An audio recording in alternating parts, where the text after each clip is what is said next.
And now, stay tuned for the mystery program that is unique among all mystery programs. Because even when you know who is guilty, you always receive a startling surprise at the final curtain.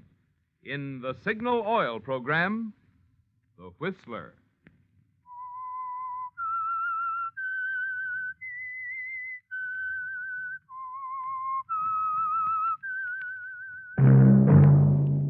Signal, the famous Go Farther gasoline, invites you to sit back and enjoy another strange story by The Whistler.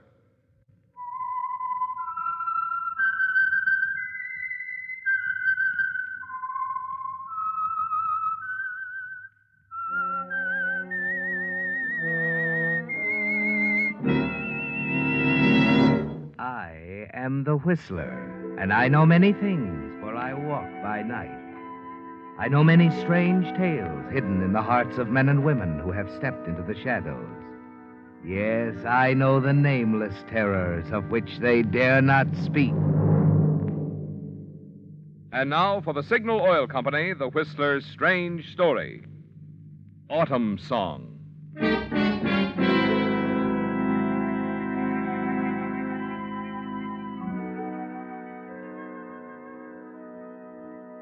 Sidney Shelton stared dully at the happy groups on the platform outside his compartment window.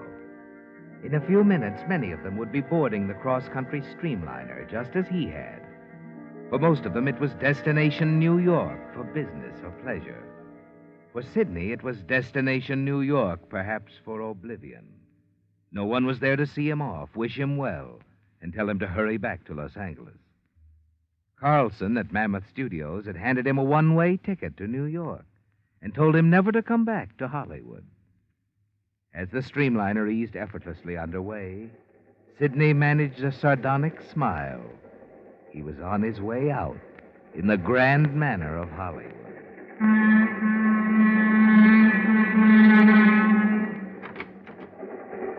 Sheila.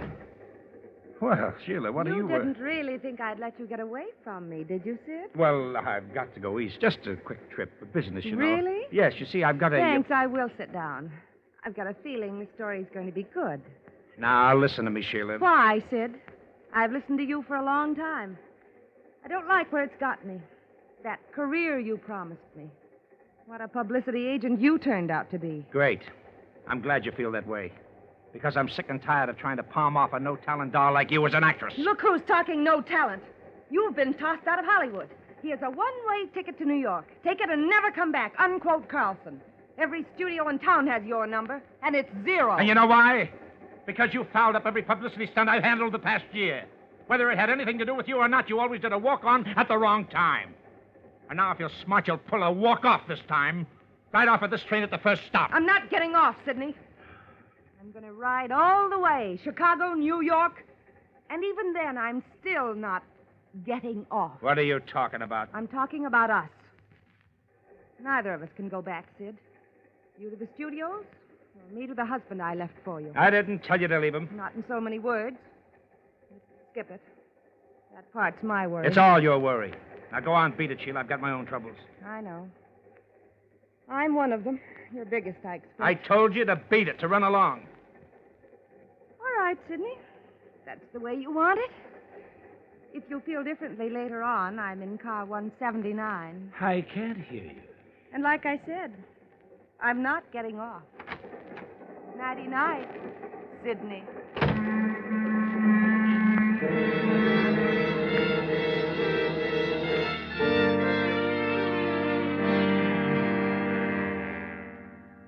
You watch her go, feel the cold rage mount within you. You try to tell yourself that Sheila's the real cause of all your troubles. But deep down, you know that's not true. Sheila's a problem, yes. You wish you'd never met her, made all those promises about her career. Now she's like a millstone around your neck. You'd like to strangle her, wouldn't you, Sidney? But after a while, you decide to try to forget about her, put her out of your mind. You go to the diner, order your dinner, and lean back slightly. React as you recognize the voice of the man sitting back to back with you. An important film executive, Sidney. E.J. Payton, imparting some very interesting information to his dinner partner. Yes, I suppose this craze for older stars started when Pinza made such a smash in South Pacific. Pinza did a lot for the so-called older star, all right. This chap Norman Hale you're going to sign in New York. I remember him. I remember I was a boy the first time I saw him. Oh, yes. Name of Norman Hale was a box office word. I'd prefer you didn't mention it around on the train. I mean that my studio is after it. Of course. Hale doesn't know it himself, but he's just right for us. This picture Autumn song that we're going to make, you see. Oh, yes. It's about a star from the old silent era, isn't it? Right. Say, this steak is good.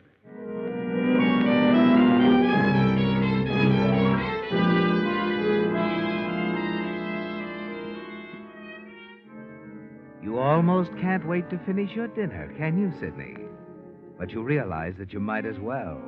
Yes, because the streamliner won't stop anywhere that'll fit your plans before Albuquerque. Meanwhile, you've other things to attend to. Oh, Porter, can you help me a moment? Yes, sir. You looking for somebody? Oh, yes, Porter. This is car 179? Yes, sir. A friend of mine, Miss Sheila Martin. Oh, Miss Martin, that's roomette B, sir. Oh, well, thank you, Porter. Well, but I think the lady is in the club car. Well, it's all right. I'll find her later. I'll go see. No. her. Never mind.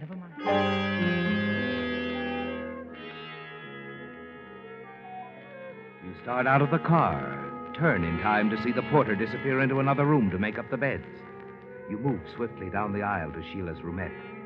Inside, you find what you want in a matter of seconds, in her overnight bag, wrapped in a nightgown. The roll of bills, which you were certain she wouldn't carry in her purse. You take most of the bills out, wrap the few remaining ones around a roll of cleansing tissue you find in her bag so she won't discover the loss immediately. Then you hurry back to your own car. Yes, sir? I'd like accommodations to New York. First plane out, please. I have space on Flight 23. Leaves here in 2 hours. That'll get me in New York ahead of the streamliner. Oh, yes, sir. You'll be there in 12 hours. 12 hours? Oh, good. I'll take that space. One way to New York.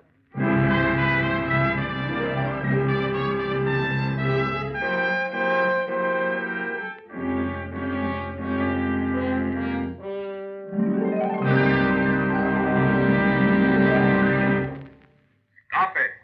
Stop engine wear that can cut down your car's pep and power. Cut down your gasoline mileage. Stop it. Stop engine wear that can make your car become an oil eater, make it need an expensive overhaul. How can you stop engine wear? Why, simply by changing oil. Changing to amazing new Signal Premium Motor Oil that reduces engine wear due to lubrication 50%.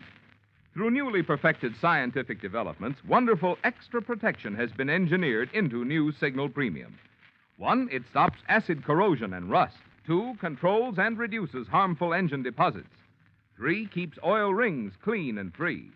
4, keeps hydraulic valve lifters from sticking. Yet there has been no increase in price for this superior quality, heavy-duty type oil at Signal service stations. So why not join the ever-increasing number of motorists who are keeping car expenses down and performance up by changing to new Signal Premium, the amazing new Signal motor oil that reduces engine wear due to lubrication 50%.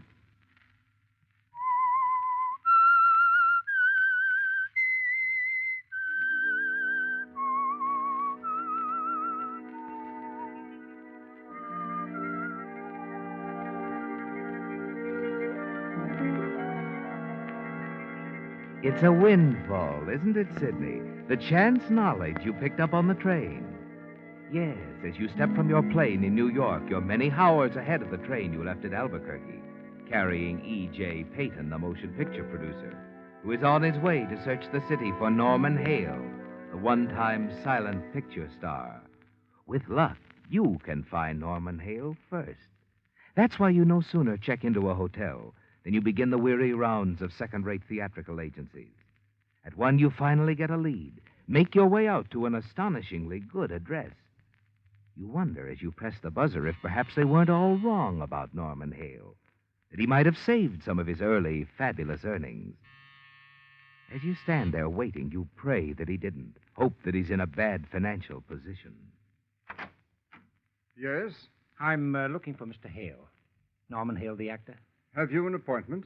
Well, no. You see, The nature of your business, please. Well, frankly, I represent some motion picture interests who would like to contact Mr. Hale. Motion picture interests? My dear fellow, I don't believe Mr. Hale would be interested. You see, he wouldn't want to leave New York.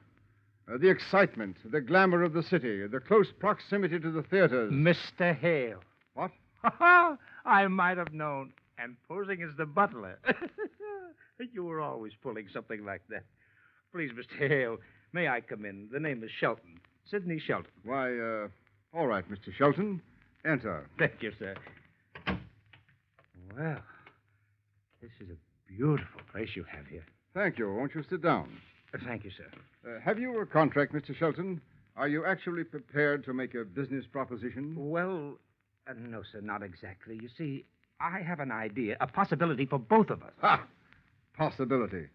For making a picture with a has-been, an old man, a profile from the past. Exactly, sir. And if you weren't so well off here, you might consider that there are still fans everywhere who remember you and love you. Careful. Young man, I am not well off. This aristocratic establishment, it isn't even mine. How do you like that? But I don't understand. Alas, Norman Hale must now be grateful to be a caretaker of another man's house. A caretaker? You? Yes, the owner's in Europe. I'm a fortunate man. I could be huddling in a tenement somewhere. Well, you'll never have to worry about that again, Mr. Hale, if you just listen to me. I've found a great part for you. I read a book, Mr. Hale, Autumn Song. And that was a play, wasn't it? Well, that's what I meant to say, a play. I'm sorry. See, I'm excited now. Oh, Mr. Hale, you should play that part. Oh, yes. Oliver. Oliver Wentworth. Oliver Wentworth. Oh, Norman, you are Oliver Wentworth. And I can get you that part. I know it. Will you believe in me? Will you give me the chance to make you believe in yourself? You're a persuasive man, Shelton, Here. but... Here, I brought a contract. I'll just sign there, Mr. Hale, making me your personal manager.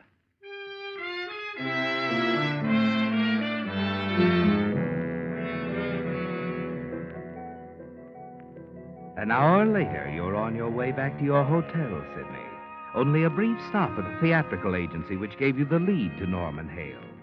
$5 in the hand of the man you talked to assures the fact that motion picture producer E.J. Payton will now be directed to you instead of to Norman Hale himself. It's late afternoon of the following day, and you're sitting in your apartment when you receive a phone call.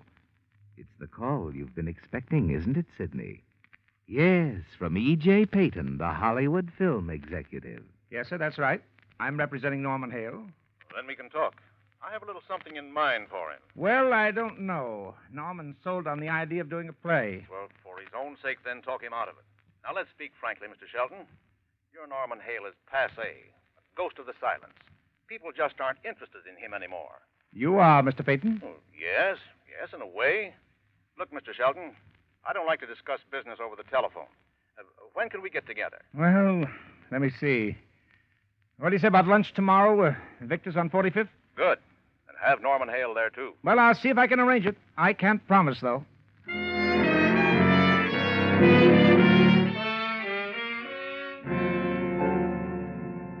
You're pleased, aren't you, Sidney? And your only concern now is how to get the biggest price you can for Norman Hale's services. It won't be easy, will it, when you're dealing with a man like Payton? And you wish you had something more to sell than just Norman Hale himself. You decide a publicity stunt would do it, Sidney. Something big. And Payton's studio would be eager to cash in on it. You spend the rest of the day thinking about this. Finally, that evening, the answer comes to you, most unexpectedly. Hello, Sid. Sheila. Oh, Sheila, look, I'm sorry about... The money you stole on the train? No, you're not. I knew it was you right away. But I'll get it back. And more. Of course you will, baby, of course. I was going to get in touch with you, but I've been busy all day. A new client I of know. mine. I traced you down through the theatrical agency. Oh, really? Well, Will there be anything in this new deal for little Sheila? You know there better be. Oh, naturally. Oh, I haven't forgotten you, Sheila. And it's going to be big, baby. Yes, sir, a nice big fat publicity stunt for Norman Hale. He's my new client. And I'm working out something for you, too, Sheila. Like what? An overdose of sleeping pills? Get engaged to Norman Hale? Maybe both. Wait a minute. You think that's funny? What is it this time, Sidney? Oh, baby. Oh, baby. You and Norman Hale. That's what I was afraid of. But give me the details anyway.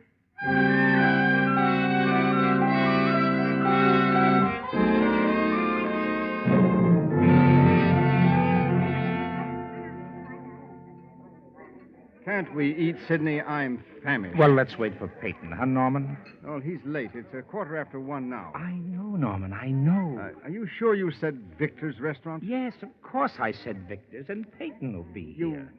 You don't suppose he's changed his mind? Oh, relax, Norman, will you, please? Very well. I'll have another martini. You've had 4 already. Norman! Norman Hale! I beg your pardon, miss. Norman, I'd recognize you anywhere. Have we met, my dear? Met? Oh, no. No, but I've dreamed of meeting you ever since I was a little girl. Oh, how I've dreamed of this moment. Really? Well. From that very first time I saw you. What picture was that, my dear? I worshiped you then. I still do. Norman. Oh, Norman. Oh, miss, please, just a moment. Stay out of Please, this, old man. I'll handle it. Oh, to think I finally found you. Miss, please. No, let me go. Let me go. Norman, don't let them send me away. Waiter! Please, Waiter! Norman, please. Waiter! Let me go.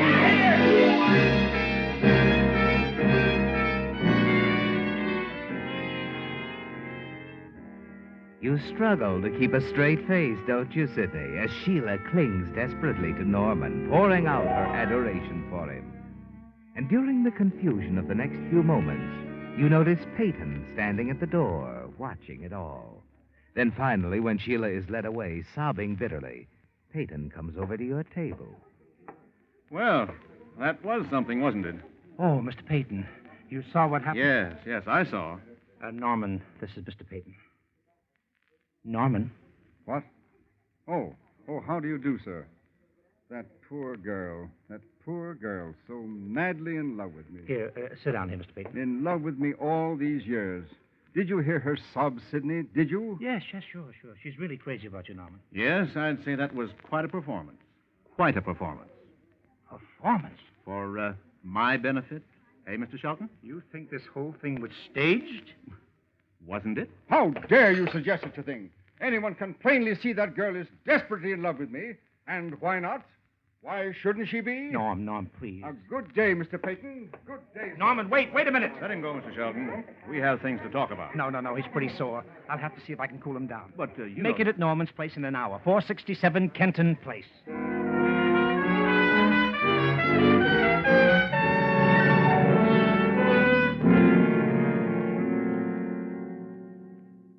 I'm sorry, Sidney. I shouldn't have lost my temper that way. Okay, let's forget it. Tell me something. That affair, it really wasn't staged, was it? Oh, Norman, of course not. I didn't think so.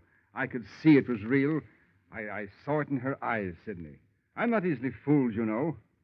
She was rather an attractive girl, wasn't she? A real doll. Just couldn't help it, I suppose. Falling in love with me, I mean. Have I ever told you about the Countess Delgano? Have I? No. But save it for some other time, will you please? Peyton's waiting for us in the study. Oh, yes. Very well, my boy. Well, I'm sorry to keep you waiting, Mr. Peyton. That's quite all right. I was just admiring your paintings, Mr. Hale. Oh, nothing much, really. Picked them up here and there during my travels. This one, for example, I turned up in London while I was on a personal appearance tour. The English loved me, you know. Fine people, the English. I remember so Shall well... we sit down, gentlemen? I remember so... Oh, get that like a good chap, will you, Sidney? Certainly. Hello? How was I, Sid? Who? Speak up, I can't hear you. Are they there? Yes. Okay, go into your act. I'll see you later. Who is it, Sidney? I think it's that girl again, the one in the restaurant. Oh, really? Hello? Yes? What? Oh, no, wait a minute. What's wrong? She says she's calling from her hotel. Says if you don't see her, she'll jump off the roof. What? Hello? Where are you? Where? What? I can't understand. Stop crying, Here, please. give me that phone. She hung up. We must do something. I think she said she was at the Grayville or the Braveville. Grayville, not far from here. Mr. Peyton, call the police. Tell them to get over to the girls' hotel right away. Come on, Norman. Come on.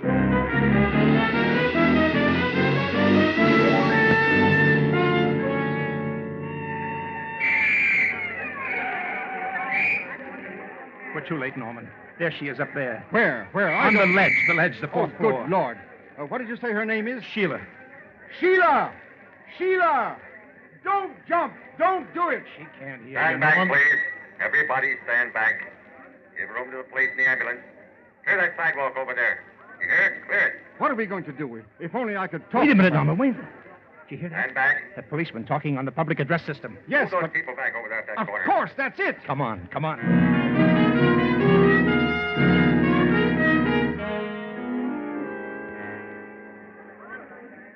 Are you ready, Norm? Ready. All right. Here's the microphone, Romeo. Now, there's your Juliet, up there on the ledge. Now, come on. Start talking and make it good.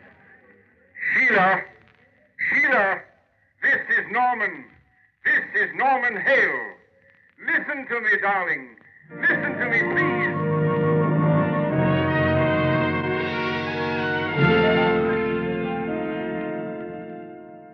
You stand back in the crowd. Look at the faces around you as Norman Hale begins to play the scene in his most dramatic fashion. And the crowd loves it. You're certain of that, aren't you, Sidney? And you know that close by, Peyton is watching, listening. Then finally, the exciting climax as Sheila steps off the ledge and goes back into her hotel room. Peyton is very impressed. When can we talk, Mr. Shelton? In the morning, Mr. Peyton, over coffee and the headlines. All right. I must say you handled the situation magnificently, Mr. Hale. Oh, thank you. I wasn't the least bit worried, you know. I was certain I could talk her out of her madness. Sure. You can't help it, can you, Norman? I mean, because you're so attractive to women. You're so right, old boy.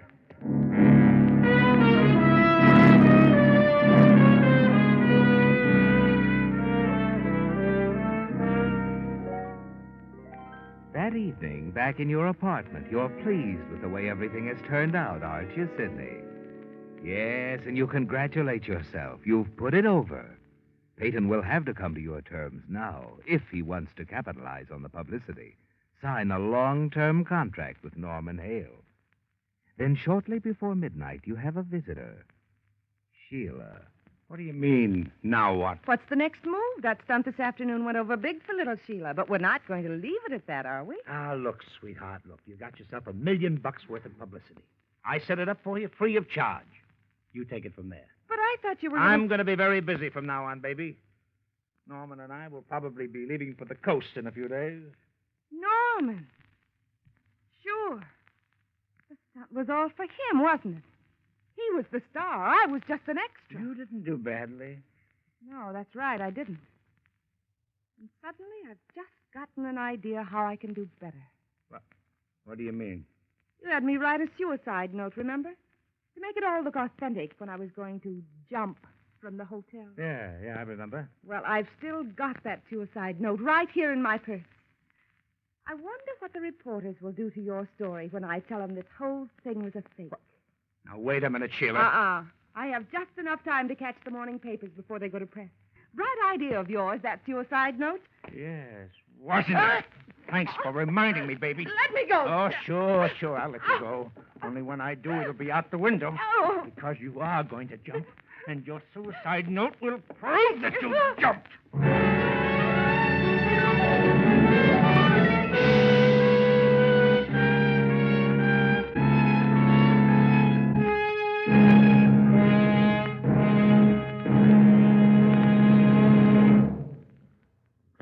Signal Ethel.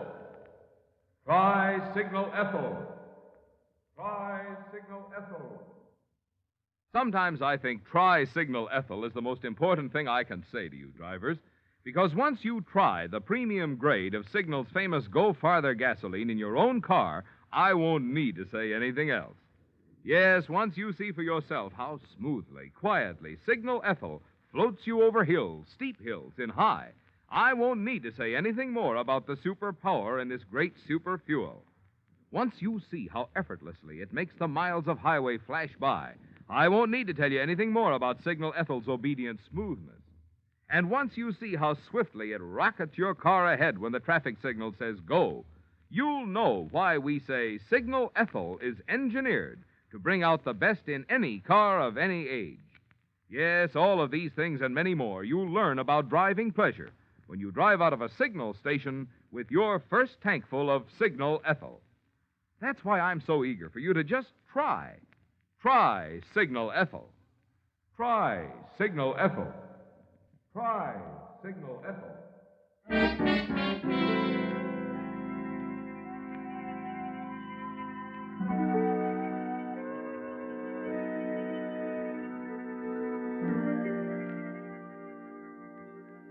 It was the only way, wasn't it, Sidney? You had to kill Sheila to prevent her from exposing you and the publicity stunt you staged for the benefit of your client, the former matinee idol Norman Hale. And so you pushed her out the window of your apartment. And now a crowd has gathered in the streets below. And you hurry downstairs. The story you'll tell is very clear in your mind. Then, when the police arrive... You say this girl jumped from your apartment, Mr. Shelton? Yes, that's right, officer. It happened so quickly I was unable to stop her. Oh, the poor girl. She did it because of Norman Hale. You've heard of him, the actor? Yeah. Hey, wait a minute. Is this the same girl who tried to commit suicide this afternoon? Yes, that's right. She burst into my apartment about 20 minutes ago. Demanded to see Norman, and I tried to stall her, but she showed me a suicide note she'd written, and then she jammed it in her purse. Before I could stop her, she ran to the window. Oh, well, you know the rest. Wait a minute. Is this the note? Yes, it is. Well, looks like you're right, mister. Pardon me, officer. Yeah? This guy's story doesn't hold up. What? See here, what do you mean? Well, I was standing across the street when this happened. I saw it all. This girl didn't jump. She was pushed, and this guy pushed her. That's ridiculous. Now, hold on, Mr. Shelton. I saw him do it. Yeah, who are you? I'm Jim Fergus, private investigator. And after this girl apparently tried to commit suicide this afternoon, Norman Hale was so worried about her, he hired me to keep an eye on her. Norman Hale hired you? Yeah. Mr. Hale said the girl was nuts about him, crazy in love with him.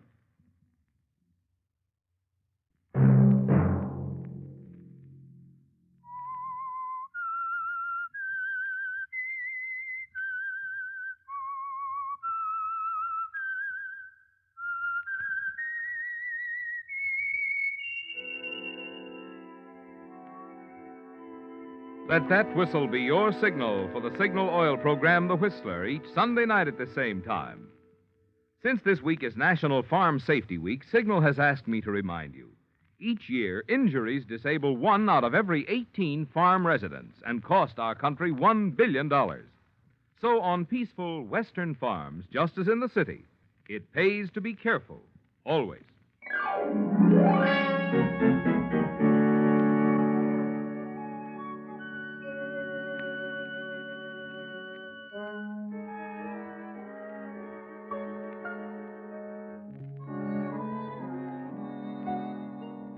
Featured in tonight's story were Wally Mayer, Virginia Gregg, Herbert Rawlinson, Jess Kirkpatrick, and Herbert Litton.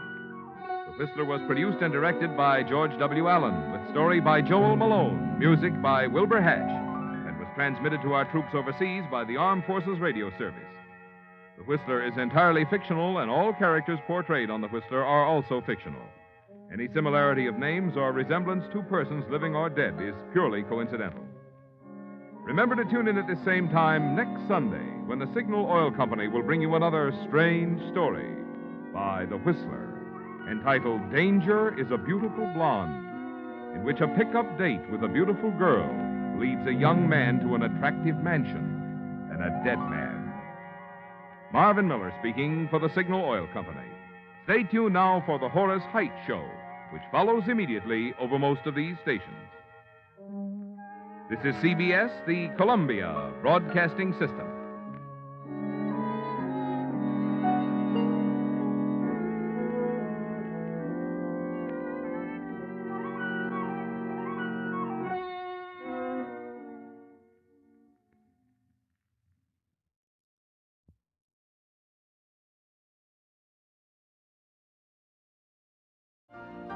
You've been listening to the OTR Gold Network. Find more classic radio at otrgold.com.